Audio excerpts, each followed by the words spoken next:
خوش آمدید کہتے ہیں آپ کو ایک بار پھر. نیکی کا ہمارا سیگمنٹ ہے. آج کے مہمان بھی، آج کا ادارہ بھی بہت معروف ہے اور آپ اقرار میں بتائیں گے اس بارے میں. بالکل وسیم بھائی، نیکی کا لفظ جب ہمارے ذہن میں آتا ہے نا تو جو چند افراد یا ادارے ہمارے ذہن میں آتے ہیں ان میں الخدمت فاؤنڈیشن پاکستان وہ سر فہرست ہے. اور یہ ظاہر ہے جتنے لوگ دیکھ رہے ہیں وہ بھی اس بات کی تائید کریں گے، بیکاز پاکستان میں سیلاب ہو، زلزلہ ہو، کسی طرح کی کوئی آفت ہو، ہم دیکھتے ہیں کہ الخدمت کی پریزنس ہمیں دکھائی دیتی ہے، الخدمت کے رضاکار ہمیں دکھائی دیتے ہیں.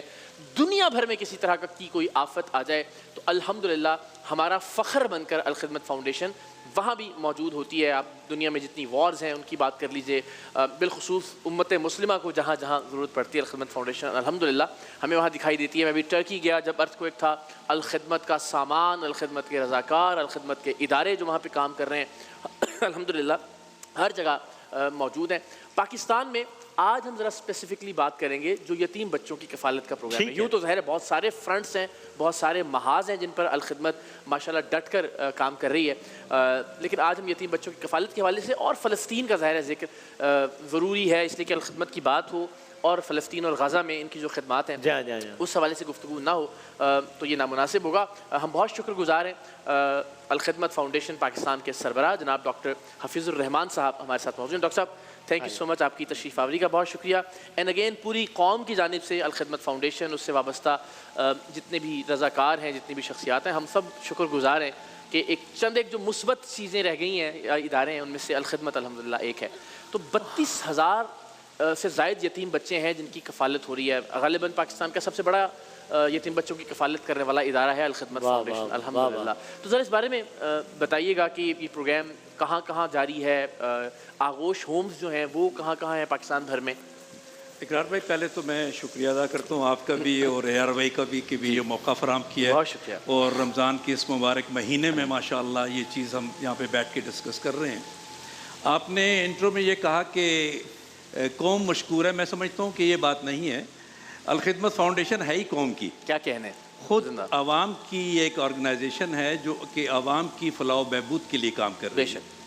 یتامہ کی بات تو بعد میں آئے گی، لیکن در حقیقت جو الخدمت فاؤنڈیشن ہے ایک معاشرے کی تشکیل میں لگی ہوئی ہے. صحیح. اور معاشرے کی تشکیل کے لیے آپ خود بہتر جانتے ہیں کہ ہمیں فوکس کرنا ہوگا نوجوانوں پر جو ہماری قوت ہیں. پاکستان کی اگر 24 کروڑ کی آبادی ہے تو 16 کروڑ تو نوجوان ہیں. کیا کہنا؟ اب وہ 16 کروڑ نوجوانوں کو اگر آپ تعلیم دے لیں، ان کو صحت دے لیں اور ڈائریکشن دے دیں، ویژن دے دیں، آبجیکٹو دے دیں، مقصدیت دے دیں، تو پھر اس قوم کو ترقی کرنے سے کوئی نہیں روک سکتا. تو بنیادی طور پہ تو الخدمت فاؤنڈیشن جو 8 شعبوں میں کام کرتی ہے وہ سب آپس میں مربوط ہیں ایک معاشرے کی تشکیل کے لیے. اب دیکھیے، ہم تعلیم اگر دینا چاہتے ہیں تو 2 کروڑ 62 لاکھ بچے جنہیں سکول ہونا چاہیے وہ اس وقت سکول نہیں جاتے. درست بات. تو ان کو تو کوئی NGO نہیں پہنچا سکتی. تو الخدمت فاؤنڈیشن نے سوچا کہ اس میں سے جو موسٹ ولنریبل سیگمنٹ ہے اس کو ایڈریس کیا جائے. بالکل صحیح. تو وہ تو پھر یتامہ ہیں. بالکل ٹھیک ہے. وہ 44 لاکھ وہ بچے ہیں جن کے والدین کا سایہ ان کے سروں پہ نہیں ہے، اور آدھے ایسے ہیں جو سکول بھی نہیں جا رہے کیونکہ افورڈ نہیں کر سکتی ان کی والدہ. تو ہم نے اس کو ایڈریس کیا کہ سب سے پہلے تو اس ایریا کو دیکھا جائے اور ان کو کسی طریقے سے سکول پہنچایا جائے، ان کی تعلیم و تربیت. کیا کہنے؟ تو اس کے لیے اللہ پہ بھروسہ رکھتے ہوئے اور پاکستان کی عوام کو نگاہ میں رکھتے ہوئے ہم نے ایک پروگرام بنایا. پہلے 2006 میں ایسا پروگرام بنایا کہ بچوں کو، یتامہ کو ایک جگہ دی جائے. وہ جگہ اتنی معزز ہو کہ اس کو یتیم خانہ بھی نہ کہا جائے، سٹگما بھی نہ لگے. اس کو آغوش کا نام دیا، یعنی ماں کی گود کا نام دیا. تو پہلا آغوش بنا. تو اس کا جو معیار ہم نے مقرر کیا وہ یہ تھا کہ اس میں جو بچے آئیں گے ان کو کم سے کم وہ معیار دیا جائے جو ہمارے اپنے بچوں کو مہیا ہے. اچھا، اللہ تعالیٰ کو یہ چیز بہت پسند آئی. تو پھر وہ ایک آغوش نہیں، پھر دوسرا، تیسرا، چوتھا بنتے چلے گئے. اس وقت 23 آغوش ہیں پورے پاکستان میں. ان میں سے ایک ٹرکی میں بھی ہے جو کہ سیریا کے بچوں کو دیکھتا ہے، آپ نے دیکھا بھی ہے غازی انتب میں. اور اس کے علاوہ 10 آغوش مزید بھی بن رہے ہیں. پھر 2012 میں ہمیں یہ خیال آیا کہ یہ کام کافی نہیں ہے، ہمیں کچھ اور پروگرام بنانا چاہیے کہ وہ بچے جو یتیم تو ہیں لیکن ان کی والدہ کا سایہ ہے ان پر، یا کوئی اور رشتہ دار ان کو دیکھ سکتا ہے، کوئی چھت ان کو مہیا ہے، تو ان کا کوئی ایسا بندوبست کیا جائے کہ ان کے کھانے پینے کا انتظام بھی ان کے گھروں میں ہو صحیح. اور وہ بچے اسکول میں بھی جا سکیں. تو وہ پھر ہم نے انرولمنٹ کی اور ارادہ کیا کہ ہم 5000 بچوں کو ایسوں کو ان کی کفالت کریں گے. اور یہ بیسیکلی یعنی ریسیپینٹ کو ڈونر کے ساتھ ملانے کا ایک پروگرام تھا کہ آپ ایک بچہ آئیڈینٹیفائی کرتے ہیں جو اس وقت ضرورت مند ہے, یتیم ہے, وہ اسکول نہیں جاتا, اس کو ضرورت ہے اس چیز کی, اور ادھر دوسری طرف ایک ڈونر آئیڈینٹیفائی کرتے ہیں, اس کو ایک پروگرام میں لے کر آتے ہیں تاکہ وہ دے اور اس بچے کی کفالت ہو سکے. اچھا, یہ چیز بھی اللہ کو بہت پسند آئی. اور آپ دیکھیں ہم نے طے کیا تھا کہ 5000 بچوں کا کریں گے. اس وقت 30,000 سے زائد بچے جو ہیں وہ اس پروگرام کے تحت ہیں. اچھا. اور ساتھ آپ کے آغوش کے بچے ہیں. پھر وہ جو اسٹریٹ چلڈرن جنہیں ہم کہتے ہیں, جو اپنا رزق جو ہے کوڑا کرکٹ سے تلاش کرتے ہیں اور صبح جناب ہاتھ منہ دھوئے بغیر, ننگے پاؤں, ناشتہ کیے بغیر اس کوڑے کے ڈھیر کے اوپر اپنا رزق تلاش کر رہے ہوتے ہیں, ان کو ہم نے ایڈریس کیا اور ان کے سینٹرز بنائے, چائلڈ پروٹیکشن سینٹرز بنائے. ایک سے آغاز کیا کہ دیکھیں کیا بنتا ہے. اتنا کامیاب ہوا کہ اس وقت 86 سینٹرز ہیں ایسے جس میں 50 سے 60 بچے روزانہ وہاں آتے ہیں اور ان کو نہلا دھلا کے, کپڑے پہنا کے, کھانا کھلا کے ان کی پڑھائی کی جاتی ہے. تو اس طرح سے 35,000 ایسے ولنریبل بچے جو یتامہ ہیں یا اسٹریٹ چلڈرن ہیں, اور پھر ان کی 20,000 مائیں, یہ بھی ولنریبل تھی, ظاہر ہے. ان کا ایک ایسا مربوط نظام بن گیا الحمدللہ پاکستانی عوام کی مدد سے کہ اس وقت 2.5 ارب روپے سالانہ کی لاگت سے صرف یہ ایک پروگرام چل رہا ہے. کیا بات. اور ایسے ہمارے 8 پروگرام ہیں الحمدللہ. اور یہ ڈاکٹر صاحب میں صرف دیکھنے والوں کی ذرا سہولت کے لیے کہ ہم جب 20,000 ماؤں کی اور 35,000 ان بچوں کی بات کرتے ہیں تو یہ 55,000 کا نمبر ہے. یعنی غالباً قذافی اسٹیڈیم جیسے 3 کے قریب 2.5 کے قریب اسٹیڈیمز جو ہیں وہ بھرے ہوئے ہوں, تو آپ اندازہ کیجئے یہ اتنے سارے لوگ یا اتنے سارے بچے اور خواتین ہیں کہ جن کی زندگی ظاہر ہے یکسر تبدیل ہو کر رہ گئی ہے. ڈاکٹر صاحب, ظاہر پاکستان میں خدمات سے کون واقف نہیں ہے, اور صرف ہمارے کہنے کی حد تک نہیں, اخبار کی حد تک نہیں, خبر کی حد تک نہیں, لوگوں نے گلی گلی محلے محلے آپ کا کام دیکھ رکھا ہے. چاہے وہ ہم سیلاب کے مناظر بھی کچھ دیکھ رہے ہیں, جہاں جاتے ہیں ماشاءاللہ آپ کے رضاکار بھی موجود ہوتے ہیں, پریزنس بھی ہوتی ہے, جو سہولیات ہو سکتی ہیں وہاں کے لوگوں کے لیے. ہم اگر فلسطین کی بات نہ کریں تو نامناسب ہوگا ظاہر ہے. اینڈ اگین بین الاقوامی طور پر الخدمت واقعتاً ہمارا سرمایہ افتخار ہے. تو فلسطین میں, غازہ میں اب تک کیا خدمات ہیں الخدمت کی, اور اس وقت کس سٹیج پر اور کس سکیل پر یہ سلسلہ جاری ہے؟ میں آپ سے مکمل اتفاق کرتا ہوں کہ کوئی بھی محفل ہو, کوئی بھی پروگرام ہو, اور اس میں اگر فلسطین کا ذکر نہ ہو تو بہت بڑی بے حسی ہوگی. کتنا بڑا وہاں پہ مشکلات آئیں, بہت بڑا حادثہ ہوا جو ابھی بھی جاری ہے. جی, میں پاکستانی عوام کو یعنی مبارکباد پیش کرتا ہوں کہ پاکستانی عوام کی مدد سے, تعاون سے, ان کے جذبے سے الخدمت فاؤنڈیشن, جو کہ ان کی اپنی فاؤنڈیشن ہے, اس نے ایک معرکۃ الآرا کام کیا ہے اس میں فلسطین کے معاملے. بے شک. دیکھیں وہ اتنا وقت نہیں ہوگا آپ کے پاس کہ میں تفصیلات بتاؤں. اگر موٹی باتیں آپ کو بتاؤں کہ اس وقت تک ہم 23 چارٹرڈ ایروپلینز جہاں سے بھیج چکے ہیں غزہ, چارٹرڈ پلینز 23 طیارے سامان لے کر جا چکے ہیں. اس کے علاوہ 3 ہماری سی کنسائنمنٹس ہیں, 3,500 ٹن سامان ماشاءاللہ پاکستان سے وہاں بھیجا جا چکا ہے, جس پہ اربوں روپے تو اس کی فریٹ پہ کاسٹ ہوئی ہے. جو کہ ایک طیارہ اگر آپ 100 ٹن کا بھیجتے ہیں تو تقریباً 12-13 کروڑ روپے تو اس کا کرایہ ہوتا ہے. یہ چارٹرڈ پلینز بھیجے ہیں ہم نے یہاں سے. ابھی میں اپنے ویئر ہاؤس سے آ رہا ہوں, آپ یقین جانیے کہ اتنا کچھ بھیجنے کے بعد بھی ہمارا ویئر ہاؤس بھرا پڑا ہے, اور اس مہینے میں ہم 6 مزید طیارے بھیج رہے ہیں. اچھا, یہ سلسلہ تو چل رہا ہے. ہم نے 25,000 ٹینٹ بھیجے ہیں, 50,000 کے قریب ترپالیں بھیجی ہیں, اور بے شمار فوڈ پیکس بھیجے ہیں, اور خواتین کی ہائیجن کٹس بھیجی ہیں, نیونیٹل کٹس بھیجی ہیں, برتھنگ کٹس بھیجی ہیں, بہت ساری چیزیں بھیجی ہیں. لیکن ایک بڑا کام جو ہم نے کیا ہے وہ ہے اگلی جنریشن کو سنبھالنے کا. اگلی جنریشن کا معاملہ یہ ہے وہاں کی کہ ان کے سکولز, ان کے کالجز, ان کی یونیورسٹیاں, ان کے اسپتال سارے تباہ ہو چکے ہیں, اور ان کے دوبارہ بننے میں کم سے کم جو وقت ہے وہ 5 سال لگے گا کہ دوبارہ وہ جگہ ایسے آباد ہو کہ بچے ملبہ ہٹانے میں ہی برسوں لگنے کا منیمم 5 سال میں کہہ رہا ہوں. اگر ٹینٹ لگا کر بھی کر رہے ہوں تب بھی. اس میں ہم نے یہ کیا جی, سب سے پہلے میں خود مصر گیا ہوں. اس سلسلے میں 5 دفعہ مصر گیا ہوں. اچھا. جارڈن گیا ہوں, لبنان گیا ہوں, خود جا کے وہ سارے میں کام کرتا رہا ہوں. وہاں سب سے پہلے ہم نے وہ بچے تلاش کیے جو کہ وہاں پڑھ رہے تھے مصر کے اندر، لیکن اب ان کی فیملیز کی تباہی ہوئی، شہادتیں ہوئیں، اب ان کو افورڈ نہیں کر سکتے تھے، تو ان کی کفالت کا ہم نے نظام اٹھایا، ان کو وہاں ان کی یونیورسٹیز میں ہم نے پیمنٹس کی. پھر 25 بچوں کو ہم نے ٹرکی میں داخلہ دلوایا، اس کی مکمل ڈاکٹری کے فائنل ایئر کے اسٹوڈنٹس. اب وہ 25 بچے جو کہ ٹرکی میں پڑھ رہے تھے الحمدللہ انہوں نے اپنی مکمل کر لی، 1 سال گزر گیا ان کا، وہ گریجویٹ ہو کے جا چکے ہیں. اس کے علاوہ ہم 175 میڈیکل اور ڈینٹل اسٹوڈنٹس پاکستان میں لائے ہیں، وہ پنڈی، اسلام آباد اور لاہور میں اس وقت تعلیم حاصل کر رہے ہیں. اس پہ ہم کام کر رہے ہیں. ابھی ہم نے رفاع یونیورسٹی کے ساتھ معاہدہ کیا ہے اور کچھ یونیورسٹیوں کے ساتھ معاہدہ کر رہے ہیں، تو نان میڈیکل اسٹوڈنٹس جو ہیں ان کو بھی لا رہے ہیں. پہلی کھیپ آ چکی ہے، ابھی میں نے پرسوں ان کو ریسیو کیا اسلام آباد ایئرپورٹ پہ.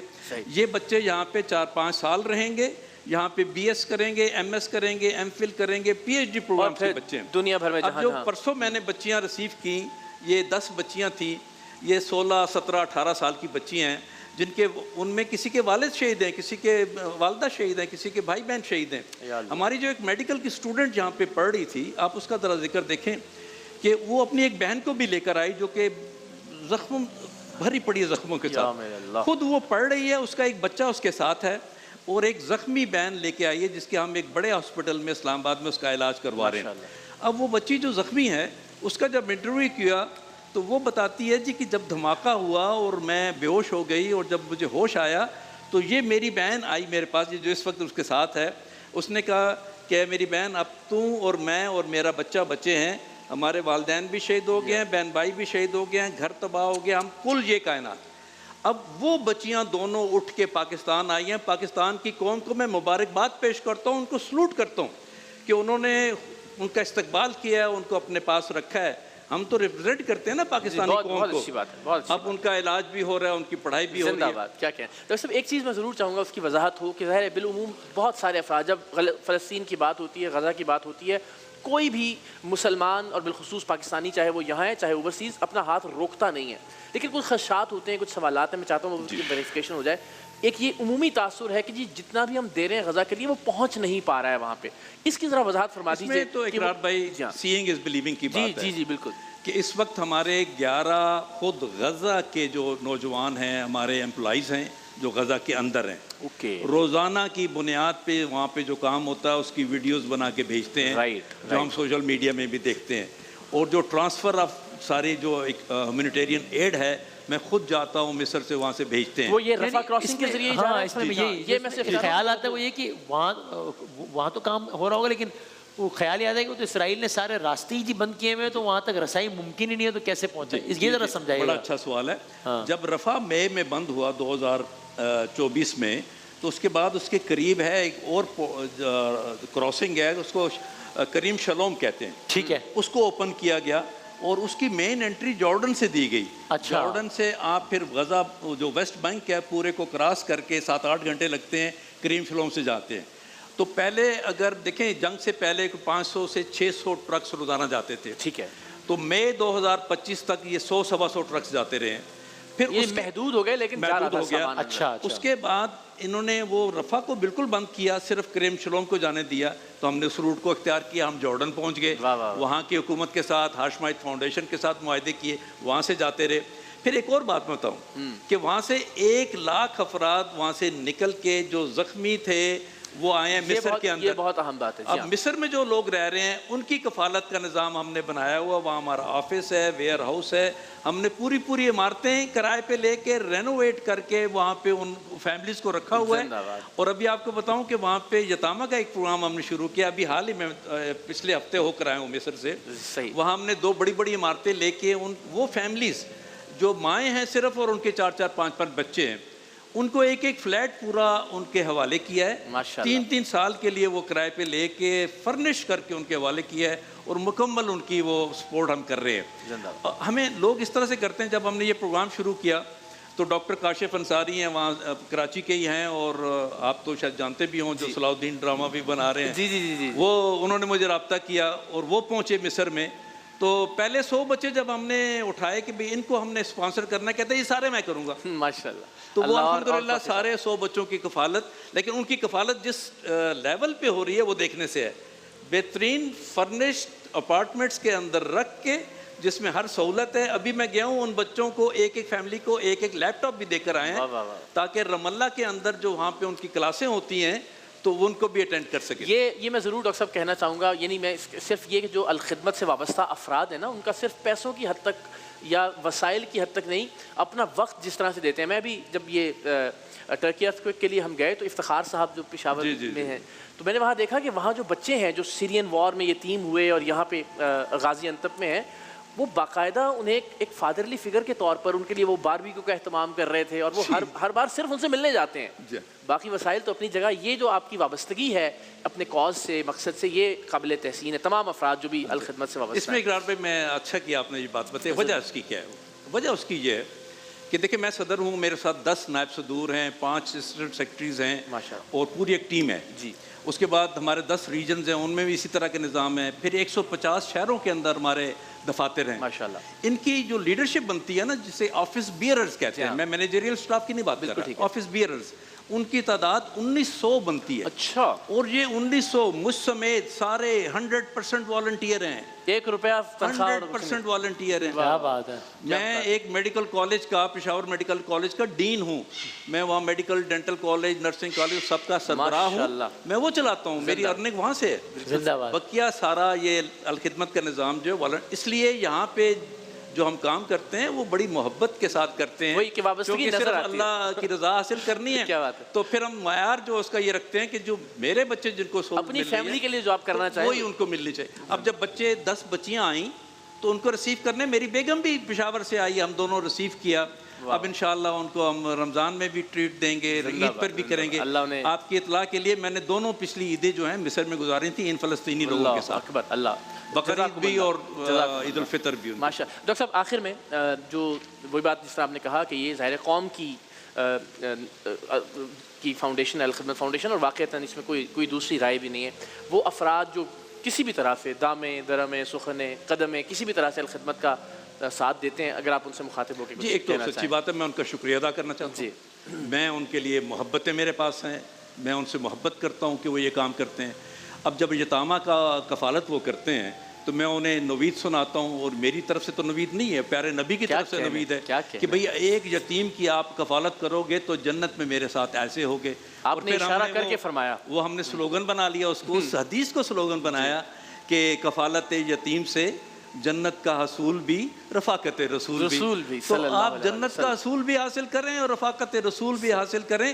ہم تو ایک ذریعہ بنے ہیں آپ کے لیے, اور ہم آپ سب سے, اپنے عوام سے, اپنے ڈونر سے محبت کرتے ہیں کہ وہ ہم پہ ٹرسٹ کرتے ہیں, اور ہمیں انہیں یقین دلاتے ہیں کہ جب تک ہماری زندگی ہے انشاءاللہ آپ کا دیا ہوا ایک ایک پائی جو ہے وہ صحیح طریقے سے خرچ کی جائے گی اور مستحق لوگوں تک پہنچے گی, اس میں کوئی خیانت کا امکان ہی نہیں. یہ ہم سمیت سب لوگ اس بات پر یقین رکھتے ہیں, اس میں کوئی شک و شبہ نہیں. میں پھر عرض کروں گا, پاکستان بھر میں جہاں جہاں دیکھا, جہاں جہاں ضرورت تھی الخدمت کو ہم نے وہاں موجود پایا. پاکستان کے باہر بھی بالخصوص امت مسلمہ کو جہاں جہاں مشکل وقت ان پر پڑا, جہاں جہاں مجھے اتفاق ہوا جانے کا کور کرنے کے لیے, وہاں مدد کرنے کے لیے, الحمدللہ الخدمت کو وہاں بھی ہم نے پیش دیکھا. تو اس میں کوئی شک نہیں کہ الخدمت الحمدللہ ہم سب کا سر فخر سے بلند کر رہی ہے, عالم اسلام میں بھی الحمدللہ. انشاءاللہ بہت شکریہ تشریف آوری کا, اور انشاءاللہ یہی چراغ جلیں گے تو روشنی ہوگی. سب مل کے اپنے حصے کی شمع جلائیں, تاکہ آپ نے دیکھا بھی کس حد تک یہ دائرہ وسیع ہے پاکستان میں بھی, اور پاکستان سے باہر, خاص طور پہ غزہ والا معاملہ ظاہر ہے بہت زیادہ حساس بھی, ہم سب کے دل سے بہت قریب بھی ہے. تو الخدمت کی عادت مضبوط کیجیے انشاءاللہ. تشریف آوری کو بہت بہت شکریہ. ایک بریک کے بعد انشاءاللہ. جزاک اللہ. میں ایک بات صرف کہنا چاہوں گا کہ مختلف پروگراموں میں جاتا رہتا ہوں, لیکن آپ دونوں بھائیوں کے ساتھ جب بھی پروگرام کیا تو بہت ارے جزاک اللہ, آپ بڑی محبت سے کرتے ہیں. بڑی نوازش, بہت بہت شکریہ. اللہ بہت. بریک کے بعد دوبارہ آتے ہیں.